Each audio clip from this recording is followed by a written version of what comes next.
ምዕራፍ 3 ከዚህም በፊት ያነበብነው ክፍል ነው። ምዕራፍ 3 ቁጥር 22 እና 23 እንደዚህ ይላል።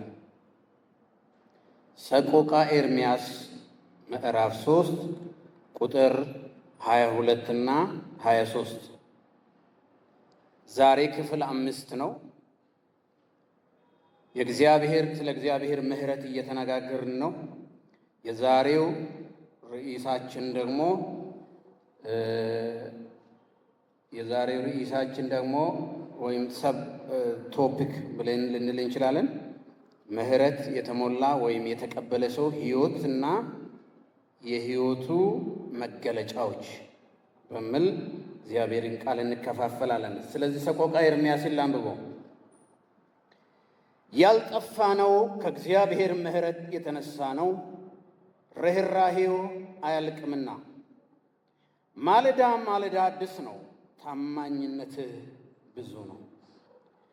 ቅዱስ አባታችን እግዚአብሔር ሆይ በጌታችን በኢየሱስ ክርስቶስ ስም እናመሰግንሃለን።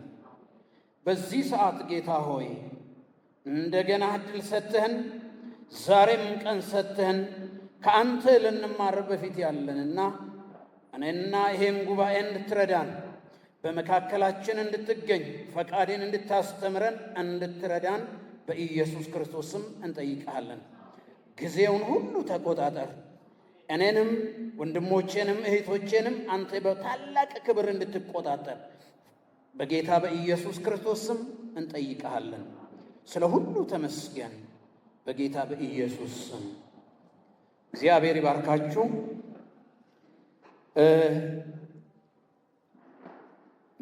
ስለ ምሕረት ብዙ ሳምንታቶችን አውርተናል። ምሕረት የተሞላ ወይም የተቀበለ ሰው ሕይወት ምን ይመስላል በሚለው እኛ የምሕረቱ ጥገኞች ነን። በዚህ ላይ ትንሽ አወራና እናልፋለን። እኛ ለመኖር የምሕረቱ ጥገኞች ነን።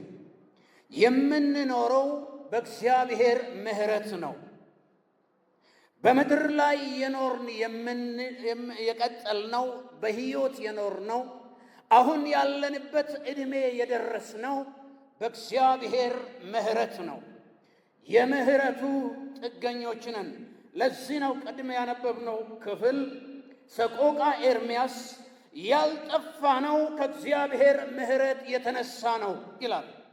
እየኖርን ያለነው ከራሳችን ጽድቅ የተነሳ አይደለም። እየኖርን ያለነው በጎ ነገር እያደረግን እግዚአብሔርን እያስደሰትን ስለኖርን አይደለም። እየኖርን ያለነው በእግዚአብሔር የምሕረቱ ብዛት ነው። ስለዚህ ወገኖቼ እኔም እናንተም የምሕረቱ ጥገኞች ነን። ይህም በትክክል አንደርላይን አድርገን ማወቅ አለብን። ሁል ጊዜ የኔ የምለው የምመካበት የምኮራበት አንዳች ነገር የለም። በእግዚአብሔር ቤት ለመኖር የሚያስችለኝ አንድ ብቁ ነገር የለኝም። እየኖርኩ ያለው ከምሕረቱ የተነሳ ነው። ምሕረቱን በሕይወታችን ላይ ላበዛው ለነገሥታቱ ንጉሥ ለእግዚአብሔር ለዘላለም ክብር ይሁን። ክብር ለጌታ ለኢየሱስ ይሁን። ስለዚህ እየኖርን ያለነው ከእግዚአብሔር ምሕረት የተነሳ ነው። የምሕረቱ ጥገኞች ነን። እንደዚህ እንድትሉ ፈልጋለሁ። እኔ የምሕረቱ ጥገኛ ነኝ። እኔ እየኖርኩ ያለው ከምሕረቱ ብዛት የተነሳ ነው። ስንት ጊዜ ወገኖች እኔ አሁን በእውነት ከእግዚአብሔር ጋር መኖር የሚገባኝ ሰው ነኝ እያልን ያለንባቸው ጊዜዎች ስንት ናቸው?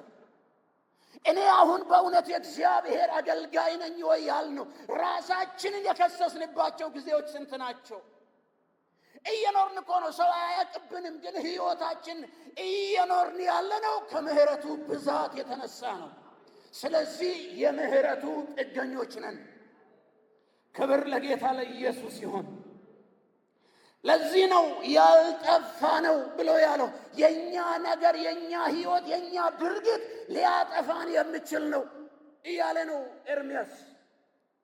እግዚአብሔር አምላክን ሲያይ የመኖራችን ምስጢር የእግዚአብሔር ምሕረት ነው። እንኳን ምሕረቱ አኖራችሁ፣ እንኳን በምሕረቱ ላይ ኖራችሁ። ሃሌሉያ! ክብር ለጌታ ለኢየሱስ ይሁን። ስለዚህ ዳዊትም ደግሞ እንደዚህ አለ። መዝሙር 23 ላይ ብዙ ጊዜ የምናገረው ክፍል ነው። መዝሙር 23 ቁጥር 6 እንደዚህ ይላል፣ ቸርነትና ምሕረት በሕይወቴ ዘመን ሁሉ ይከተሉኛል፣ በእግዚአብሔርም ቤት ለዘላለም እኖራለሁ። በእግዚአብሔር ቤት ለዘላለም እኖራለሁ። እኔ ለምን? ቸርነትና ምሕረቱ በሕይወት ያኖረኛል። ቸርነትና ምሕረቱ በቤቱ ያመላልሰኛል። ከምሕረቱ የተነሳ በእግዚአብሔር ቤት ውስጥ ሽር ጉድ እያልኩ እኖራለሁ። እግዚአብሔርን አገለግላለሁ። ክብር ለጌታ ለኢየሱስ ይሁን። በእግዚአብሔር ቤት ለማገልገል ዕድል ያገኛችሁ ወንድሞቼ፣ በእግዚአብሔርን ለማገልገል ዕድል ያገኛችሁ እህቶቼ፣ አረ እግዚአብሔር ይህን ጸጋ ሰጥቶኝ ነው የምትሉት፣ ጸጋው የመጣው ከምሕረቱ የተነሳ ነው። እየኖርን ያለነው ከምሕረቱ የተነሳ ነው። አገልጋይ የተባልከው ምሕረት ያገኘው፣ ዲያቆናት የሆንከው፣ ዘማሪ የሆንከው፣ ሰባኪ የሆንከው ከእግዚአብሔር ምሕረት የተነሳ ነው። ስለዚህ እኛ የምሕረቱ ጥገኞች ነን። በሰቆቃ ኤርምያስ መሰረት ለመኖር የምሕረቱ ጥገኞች ነን። በዳዊት ደግሞ በእግዚአብሔር ቤት ውስጥ ለመኖር እግዚአብሔርን ለማገልገል እኛ የምሕረቱ ጥገኞች ነን። የእግዚአብሔር መድረክ ላይ ስትወጡ ወገኖቼ፣ አረ በቃ ተዘጋጅቻለሁ እያላችሁ እንዳትወጡ። የእግዚአብሔርን ምሕረት እየጠየቃችሁ እንድትወጡ እፈልጋለሁ። እግዚአብሔር በምሕረቱ ነው እዚህ ጋር ያቆመን። መድረኩ የእግዚአብሔር ክብር የሚገኝበት ቦታ ነው። የእግዚአብሔር ቤት የእግዚአብሔር ክብር የሚገኝበት ቦታ ነው። እንደ ክብሩ ቢሆንማ፣ እንደ አምላክነቱ ቢሆንማ ማንስ ይቆማል? ግን በምሕረቱ ብዛት ኢየሱስ ክርስቶስ በአባቱ ፊት ስለኛ እየታየ ስላለ፣ በአብ ቀኝ የተቀመጠ አማላጅ ስላለ በምሕረቱ ቤቱ እንገባለን። በምሕረቱ ይህን ቅዱስ መጽሐፍ እንገልጣለን። በምሕረቱ እግዚአብሔር እንደዚህ እያለ ነው እያልን እናወራለን። በምሕረቱ ክብሩን እንዘምራለን። ክብር ለጌታ ለኢየሱስ ይሁን። ስለዚህ እያንዳንዳችን ልናውቅ የሚገባው የምሕረቱ ጥገኞች ነን። ክብር ለኢየሱስ ይሁን። ይህን ዕድል የሰጠን ጌታ ለዘላለም ስሙ የተባረከ ይሁን። ስለዚህ የምሕረቱ ጥገኛ የሆነ ሰው እንዴት ይኖራል?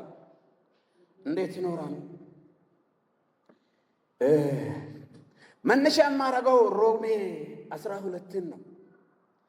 ሮሜ 12 ግን በደንብ የሚገልጽልኝ፣ አሁን ዛሬ ይቅርታ ጠይቃለሁ፣ እንግሊዘኛው ነው።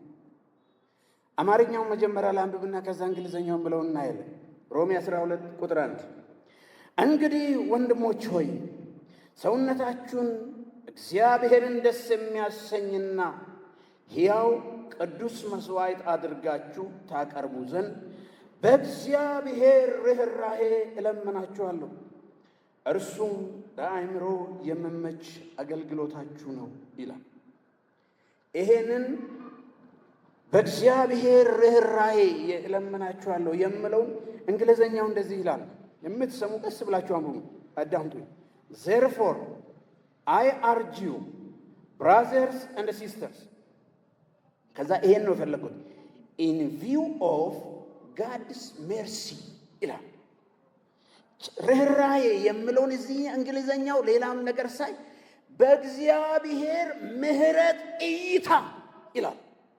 ምሕረት እንዳገኘ ሰው ኑሯችሁ በእግዚአብሔር ምሕረት እይታ የምትኖሩት ምሕረት እንደተደረገለት ሰው in view of God's mercy መኖር ያለባችሁ። በእግዚአብሔር ምሕረት እይታ ሰውነታችሁን ለእግዚአብሔር ስጡ፣ ሁለንተናችሁን ለእግዚአብሔር ስጡ ይላል።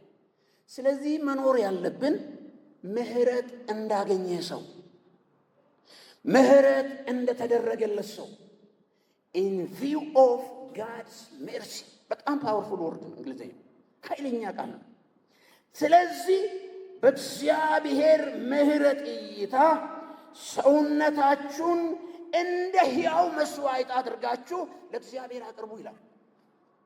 ሁል ጊዜ አሁን መስዋዕት ለእግዚአብሔር በሚቀርብበት ጊዜ የብሉይ ኪዳኑን ብንወስድ ወደ እግዚአብሔር ነው የሚሄደው፣ ወይ ጭሱ ወይ ሽታ ወደ እግዚአብሔር ይሄዳል። ስለዚህ እናንተ ደግሞ ሕያው የሆነ መስዋዕት ሆናችሁ ማለት የማይቆረጥ ሁል ጊዜ ስትመላለሱ ኑሯችሁ ሁሉ ለእግዚአብሔር መስዋዕት ሆኖ ይቅርብ። ሰውነታችሁ፣ አገልግሎታችሁ፣ ሕይወታችሁ ሁሉ ምሕረትን እንዳገኘ ሰው ለእግዚአብሔር ሁል ጊዜ ሕያው መስዋዕት ሆኖ ይቅረብ ይላል። ክብር ለኢየሱስ ይሁን። ስለዚህ ከኛ የምጠበቀው በእግዚአብሔር ምሕረት እይታ እንድንኖር በእግዚአብሔር ምሕረት እይታ ስንመላለስ በእግዚአብሔር ምሕረት እይታ፣ ከሰው ጋር ስንኖር በእግዚአብሔር ምሕረት እይታ። ስለዚህ በእግዚአብሔር ምሕረት እይታ ስንኖር የምናደርጋቸው ነገሮች አንደኛ ምሕረትን ማድረግ።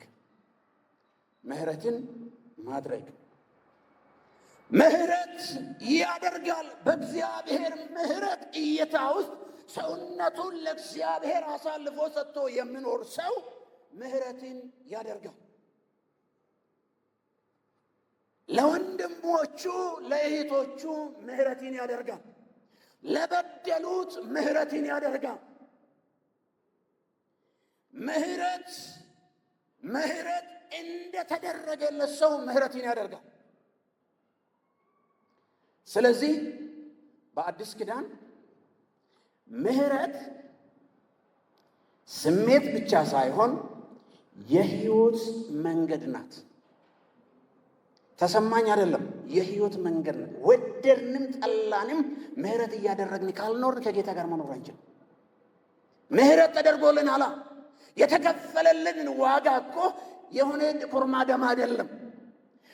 ምሕረት እንድናገኝ ባለፈው ብዙ ስላወራን የተከፈለልን አምላክ ነው። ሰው የሆነው አምላክ ነው ራሱን ያዋረደው እኛ ምሕረት እንድናገኝ ብዙ ዋጋ ተከፍሎብናል። ከዚህ የተነሳ ምሕረት ስላገኘን ምሕረት ማድረግ ይጠበቅብናል። ስለዚህ ክርስትና ከእግዚአብሔር ምሕረትን ተቀብለን ለሌሎች በተግባር የምናሳይበት ሕይወት ነው። ምሕረትን ከእግዚአብሔር ተቀብለን ምሕረትን ለሌሎች እየሰጠን የምንኖርበት ሕይወት ነው። ማቴዎስ 5:7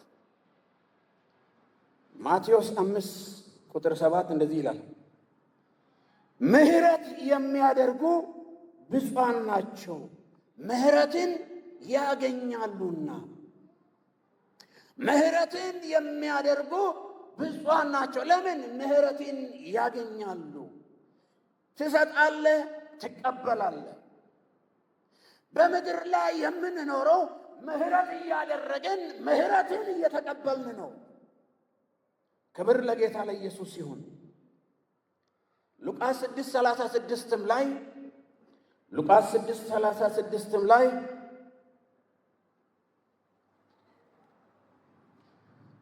አባታችሁ እግዚአብሔር ምሕረት እንደሚሰጥ እናንተም ምህረትን አድርጉ። እንግሊዘኛውን የጻፍኩት ቢ ሜርሲፉል ጀስት አስ ዩር ፋዘር ኢዝ ሜርሲፉል።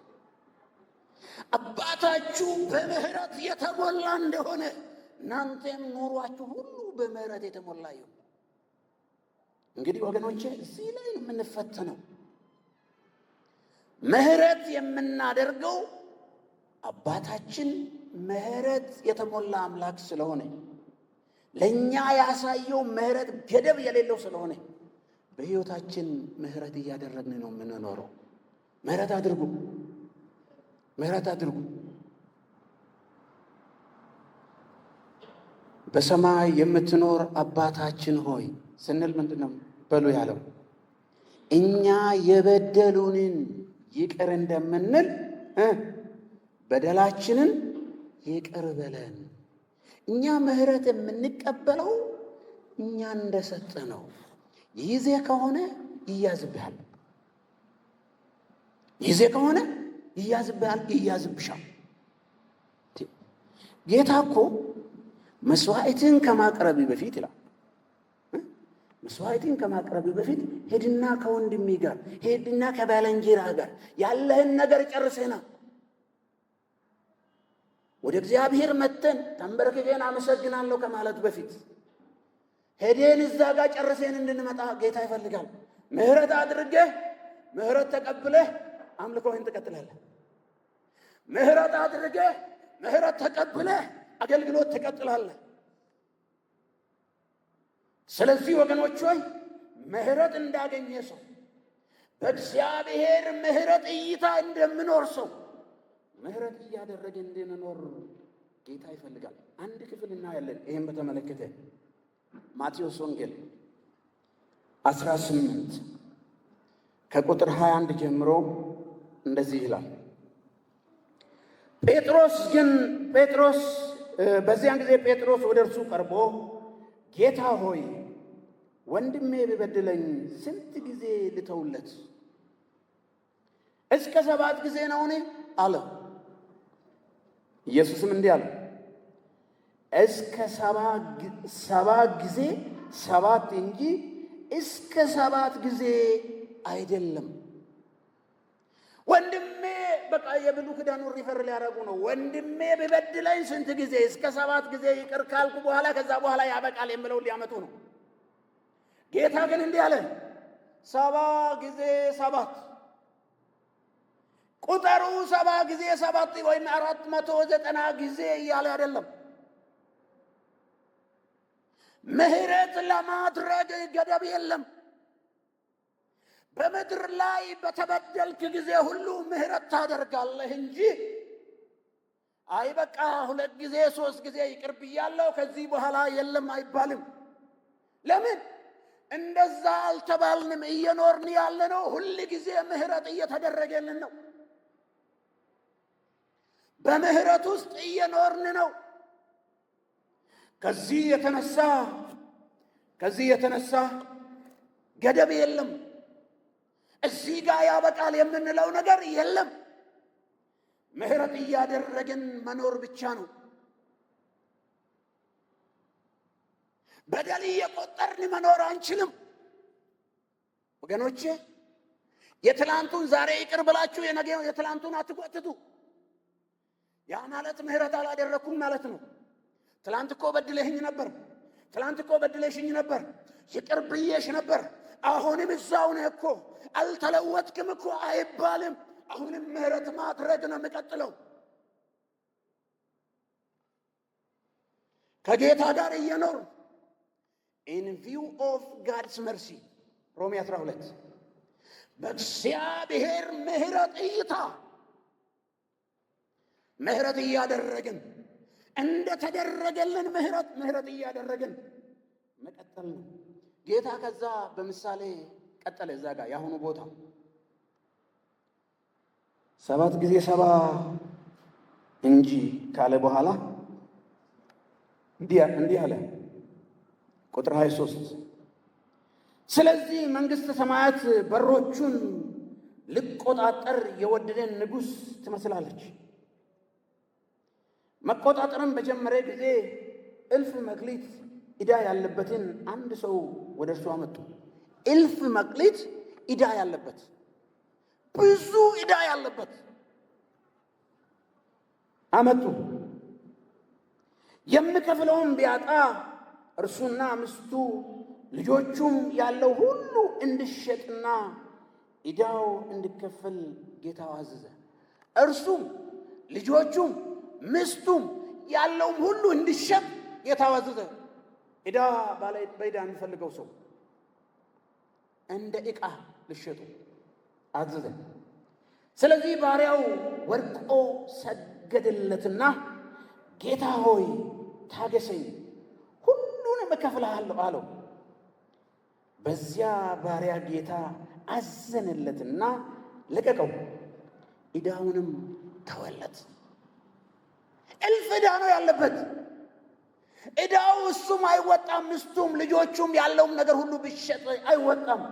ግን ለመነው፣ ማረኝ አለው።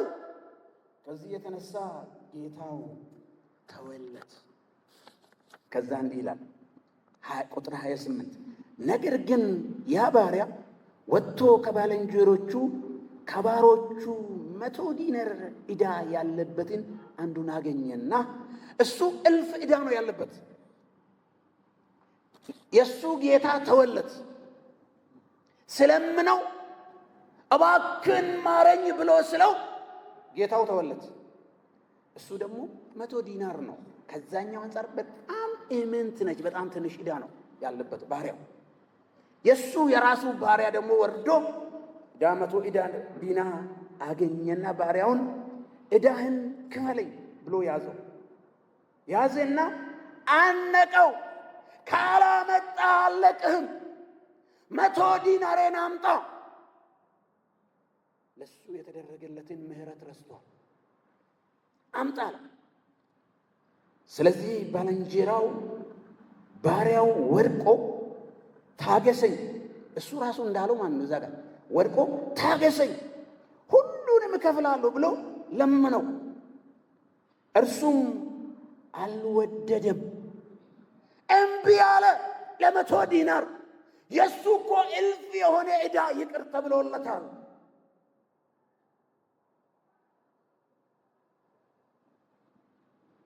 እርሱም አልወደደም፣ ግን ሄዶ ዕዳውን እስኪከፍለኝ ድረስ በወህኒ አኖረው።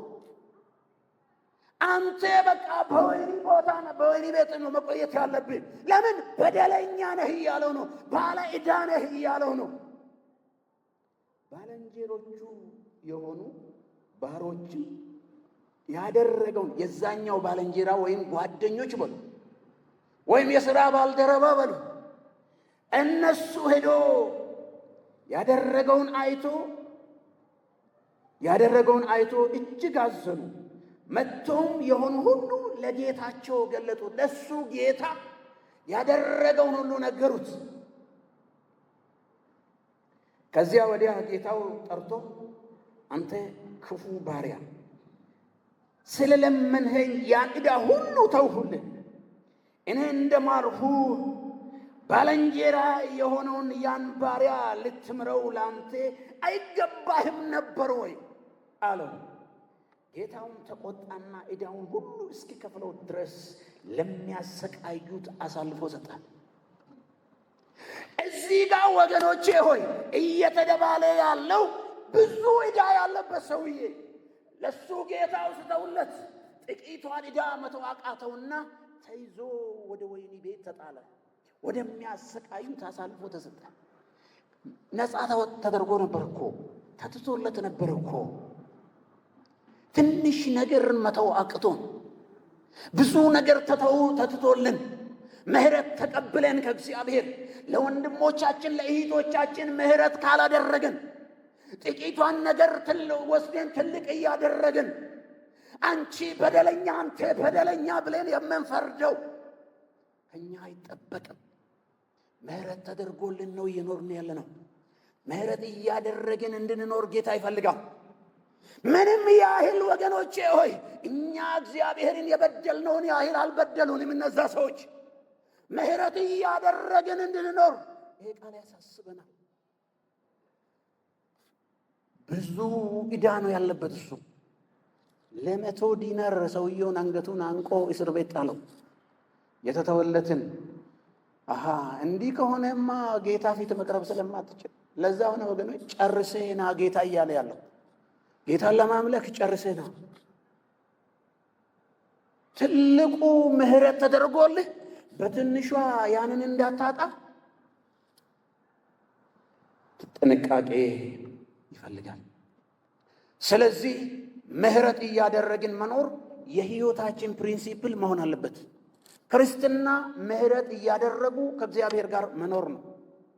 እግዚአብሔር ምህረት እንዳደረገልን ምህረትን እንደተቀበለ ሰው ምህረት እያደረግን ካልኖር ክርስትናችን ታዲያ የቱ ጋር ነው? ስለዚህ እኛ ምህረት እያደረግን እንኖራለን ማለት ነው። ምህረት እያደረገ ያለ የምኖር ሰው የህይወት መገለጫ አይተን ወደ ማጠናቀቅ መጣል። ምህረት እያደረገ የምኖር ሰው የቅድሙ ባለዕዳ አይነት ችግር የሌለበት ሰው ከእግዚአብሔር ጋር ምህረት ተቀብሎ ምህረት እያደረገ የምኖር ሰው የህይወት መገለጫ አንድ ይሄ ሰው ምህረት እያደረገ እየኖረ ያለ ሰው ከእግዚአብሔር ምህረት ተቀብሎ ለወንድሞቹና ለእህቶቹ ልብ ያለው ሰው ሩህሩህ የሆነ ሰው የማይጨክን ሰው የህይወቱ መገለጫ አንደኛ እየበረታ ይሄዳል።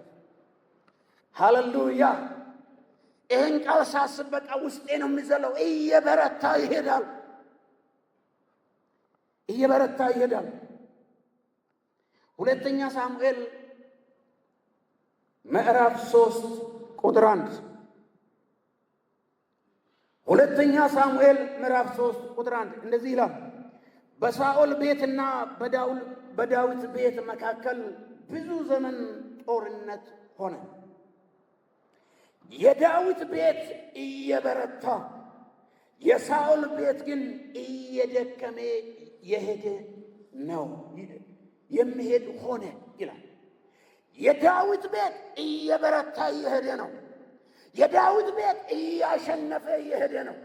የዳዊት ቤት ከበግ ስፍራ ተነስቶ እየበረታ ወደ መንገስ እየገሰገሰ ነው። የሳኦል ቤት ደግሞ ከንግስና ወጥቶ እየወረደ እየሄደ ነው። ምስጢሩ ግን ምንድን ነው ብለን ብንል ሁለተኛ ሳሙኤል ምዕራፍ 7 ላይ ነው ያለው።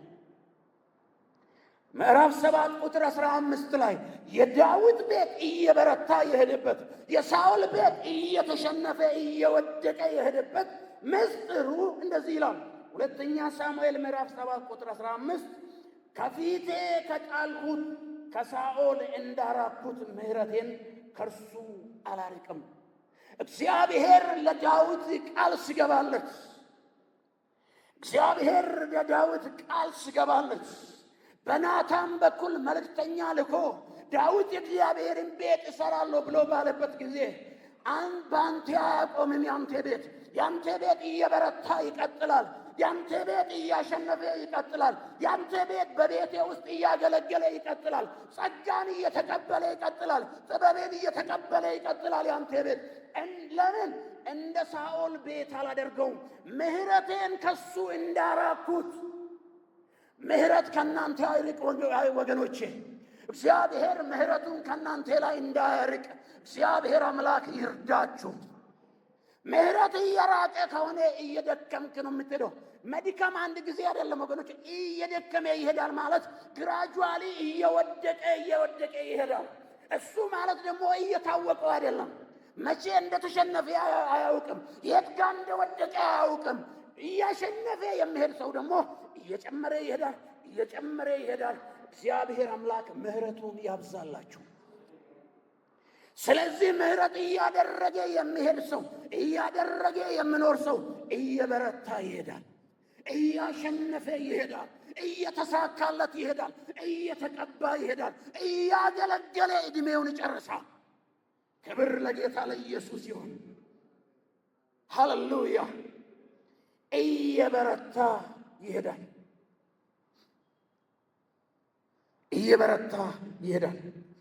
ምሳሌ 28:13 ላይ ኃጢአቱን የሚሰውር ሰው አይለማም ይላል። የምናዘዝና የምተወው ግን ምሕረትን ያገኛል። ምሕረትን የሚያገኝ ሰው ስለዚህ በተቃራኒ ምንድነው? አይለማም እያለ ከሆነ እየተባረከ አይሄድም እያለ ነው። የሚሰራው እየተሳካለት አይሄድም ማለት ነው። ስለዚህ ምሕረት እያገኘ የሚሄድ ሰው ደግሞ የሚሰራው ይከናወንለታል። ሁሉ ነገር ሕይወቱ እየለመለመ ይሄዳል። የእግዚአብሔር ምሕረት ይብዛልን። ምሕረት በሕይወታችን እየጨመረ ይሄዳል። በምሕረት ውስጥ የሚኖር ሰው እየበረታ ይሄዳል። ሁለተኛ፣ በምሕረት ውስጥ የሚኖር ሰው ደስተኛ ሕይወት ይኖራል። ደስተኛ ሆኖ ይኖራል። ደስታ በሕይወቱ መገለጫው ነው። እየበረታ ይሄዳል፣ ደስተኛ ይሆናል። ወይም ደግሞ ከበደለኝነት ነፃ ሆኖ ይኖራል። በኮንፊደንስ በእግዚአብሔር በተስፋ የተሞላ ሕይወት ይኖራል። መዝሙር 51 ላይ ዳዊት የጸለየውን ጸሎት እናያለን። ቁጥር 1 እስከ 3 ላይ እግዚአብሔር ሆይ እንደ ቸርነትህ መጠን ምሕረትን አድርግልኝ፣ እንደ ርኅራኄም ብዛት መተላለፌን ደምስስ፣ በደሌን ፈጽሞ እጠብልኝ፣ ከኃጢአቴም አንጻኝ። እኔ መተላለፌን አውቃለሁና ኃጢአቴ ዘውትር በፊት ነው። ቁጥር 7 ጀምሮ እጠበኝ፣ ከበረዶ ይልቅ ነጭ እሆናለሁ፣ ሐሴትና ደስታን አሰማኝ። የምሕረት መቀበል ምልክቱ ሐሴትና ደስታን አሰማኝ። ያደቀካቸው አጥንቶቼ ደስ ይበላቸው።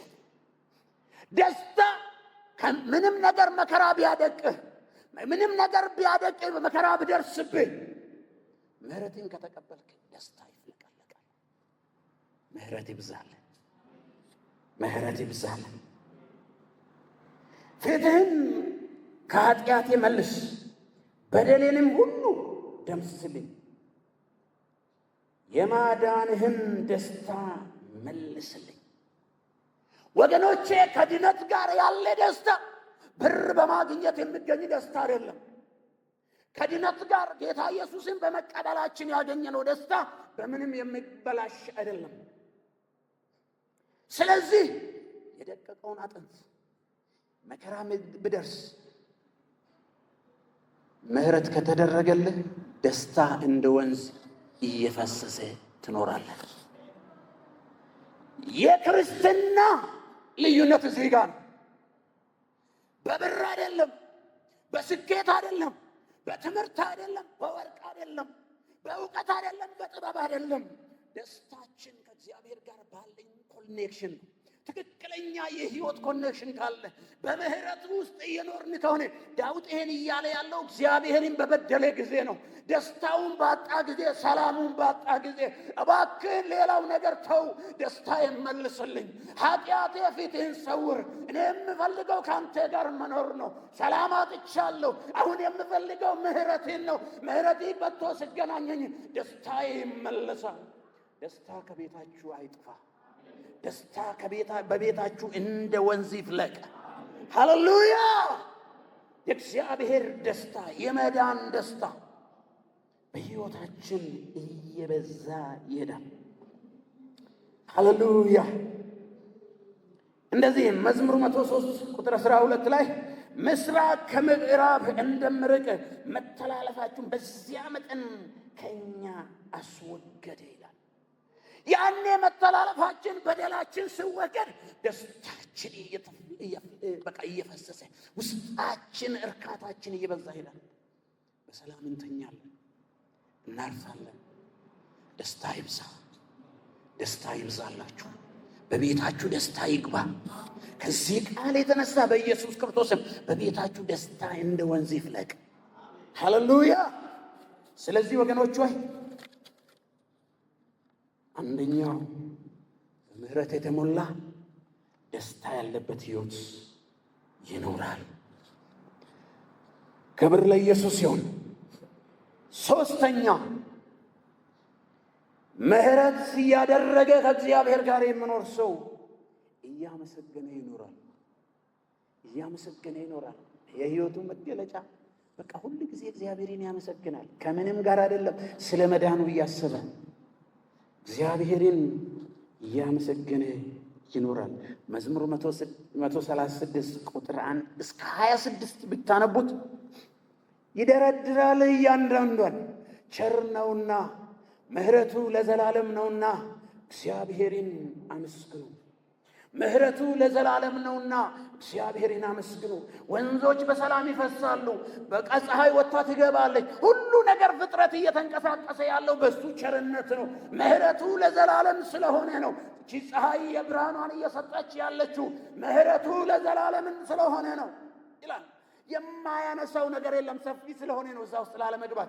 ግን ያንዳንዱ ስንኝ ላይ ከቁጥር 1 እስከ 26 ባለው ሁሉ ላይ ቸር ነውና ምሕረቱም ለዘላለም ነውና እግዚአብሔርን አመስግኑ ይላል።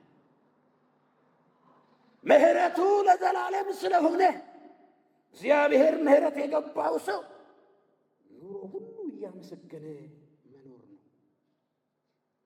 ጌታ ኢየሱስ ለዘላለም ጌታ ነው። መዝሙር 103 ቁጥር 2 እስከ 5 ደግሞ ነፍሴ ሆይ እግዚአብሔርን ባርኪ፣ ውለታውን ሁሉ አትርሺ። ኃጢአትሽን ሁሉ ይቅር የምልሽ፣ ደዌሽን ሁሉ የምፈውስ ሕይወትሽን ከጥፋት ጉድጓድ የሚያድን ምሕረትና ርኅራኄን የሚያቀዳጅሽ፣ ጎልማሳነትሽን እንደ ንስር ይታደስ ዘንድ ምኞትሽን በበጎ ነገር የሚያረካ እርሱ ነው። ነፍሴ ሆይ የኖርሽ ያለሽው ከሱ የተነሳ ነው። የምታስቢ ሁሉ የሚሳካልሽ ከሱ የተነሳ ነው። ስለዚህ ነፍሴ ሆይ እግዚአብሔርን ባርኪ፣ ነፍሴ ሆይ እግዚአብሔርን አመስግኝ። ኃጢአትሽን ይቅር ብሎ በቤቱ እያኖረሽ ያለው እሱ ነው። ምሕረት ያበዛልሽ እሱ ነው። ስለዚህ እግዚአብሔርን አመስግኝ። በሰላም ተኝተሽ የተነሳሽው ምሕረት ስለበዛልሽ ነው። እግዚአብሔርን አመስግኝ። ነፍሴ ሆይ አታቋርጪ፣ እግዚአብሔር ክብር ስጪ። ሃሌሉያ። ከጥፋት ጉድጓድ ያዳነሽ እሱ ነው። እግዚአብሔርን አመስግኝ። ወጥታችሁ ስትገቡ ወገኖቼ፣ በመኪና ሄዳችሁ ስትመጡ፣ አሁን ከመንገድ ነው የመጣሁት። ስትመጡ መኪናችሁን መንገዳችሁን የጠበቀው እግዚአብሔር ነው። እግዚአብሔርን አመስግኑ። ምሕረቱ በዝቶላችሁ ነው ወጥታችሁ የገባችሁት። እግዚአብሔርን አመስግኑ። ሰርታችሁ በጤንነት ገብታችሁ በአልጋችሁ የተኛችሁት እግዚአብሔር ምሕረት አብዝቶላችሁ ነው። እግዚአብሔርን አመስግኑ። በሁሉ ነገር ውስጥ እግዚአብሔር ይመሰገናል። ምሕረት ያገኘ ሰው ኑሮ ሁሉ እግዚአብሔርን ማመስገን ነው። ሃሌሉያ። ክብር ለጌታ ለኢየሱስ ይሁን። ምሕረቱን ያበዛልን፣ ቸርነቱን በሕይወታችን ላይ ያበዛ፣ በምሕረቱ ብዛት እያኖረን ያለ እግዚአብሔር ለዘላለም ስሙ የተባረከ ይሁን። መጽሐፈ ዜና መዋዕል ወይም ሁለተኛ ዜና 16:34 ቸር ነውና ምሕረቱ ለዘላለም ነውና እግዚአብሔርን አመስግኑ። ቸር ነውና ምሕረቱ ለዘላለም ነውና እግዚአብሔርን አመስግኑ።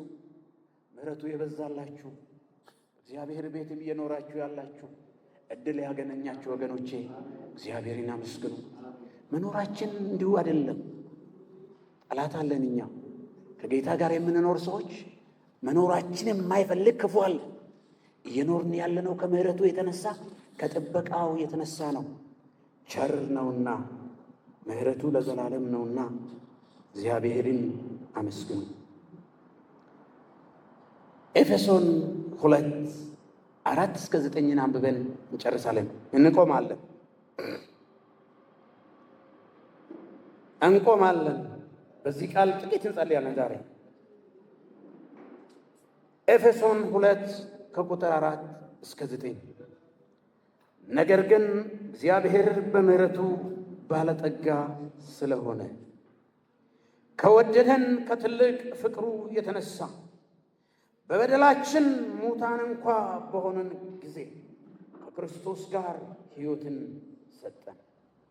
በጸጋ ድናችኋልና በሚመጡ ዘመናትም በክርስቶስ ኢየሱስ ለእኛ ባለው ቸርነት ከሁሉ የሚበልጠውን የጸጋውን ባለጠግነት ያሳይ ዘንድ ከእርሱ ጋር አስነሳን። በክርስቶስ ኢየሱስ በሰማያዊ ስፍራ ከእርሱ ጋር አስቀመጠን። ጸጋው በእምነት አድኗችኋልና ይህም የእግዚአብሔር ስጦታ ነው እንጂ ከእናንተ አይደለም። ማንም እንዳይመካ ከሥራው አይደለም።